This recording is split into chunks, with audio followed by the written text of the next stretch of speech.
I'm a professor here at the Butler School of Planning at UCL, and my interests are in the broad area of urban design. And within that, I suppose I've got two main foci of my work.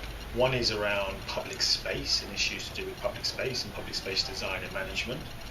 And the other is around the governance processes associated with design. So how, for example, public authorities engage with design and try and ensure a better quality built environment.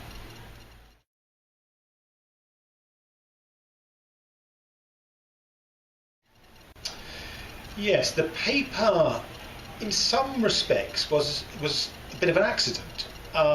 Because it stems from a large project that I was doing, finished a couple of years ago, on public spaces in London, and the project itself was looking at contemporary criticisms of public space. So that's things like privatisation and homogenisation of public space, and whether public spaces are equitably shared by different segments of the community. And as part of that research I was doing in London, we were looking at the range of, or the full process of space creation and management, from the initial design right the way through to how they're used and how they're managed over the long term.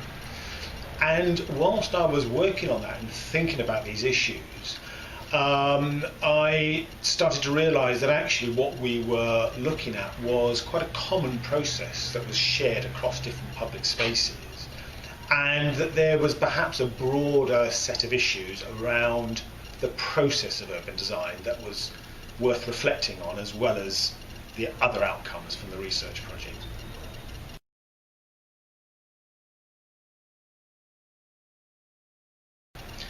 So the paper really describes a process of urban design, and the paper makes the argument that for some time there have been debates in urban design about its role and about its legitimacy as a subject. And some people have argued that urban design is very small and isn't a subject in its own right because it draws so heavily from other disciplines.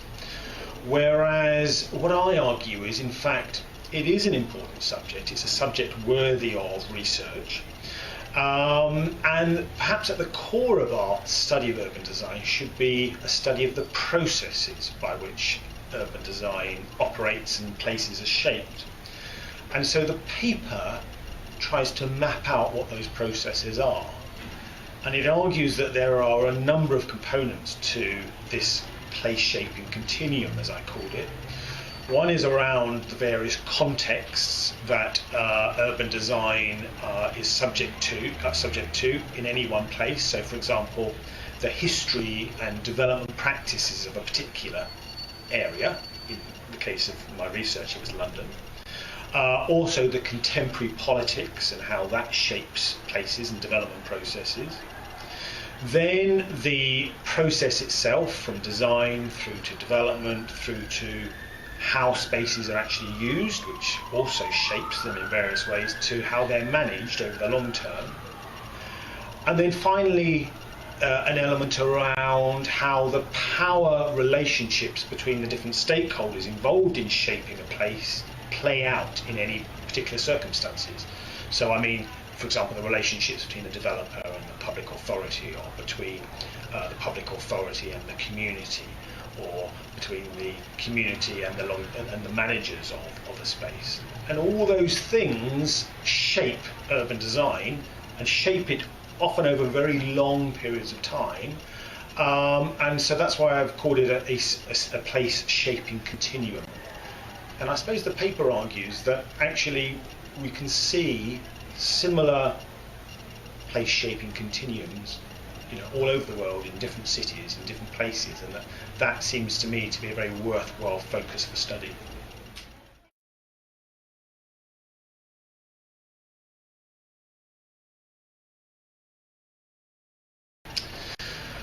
Well, I think the different responses focus variously on issues around public space and how public space is perceived and used, and arguments around public-private and so forth. Also around how urban design process might be explored further as a legitimate subject for research. But I think one of the most interesting of the responses focuses on to what extent I can draw lessons from looking at public space to urban design more generally, which goes across scales from sort of citywide scale down to public space at the smallest scale. What I argue in the paper is that public space and the study of public space is a really good surrogate for looking at those larger urban design processes, because public space projects are usually part of larger processes of place shaping, whether that's the result of, or part of larger urban design projects themselves, or whether it's a result of policy processes, or the result of simply the sort of socio-economic context of a particular place and how that shapes spaces. And all those things impact not just on public spaces but on urban design at large. So I argue that actually the study of public space is a very useful surrogate for these larger urban design processes.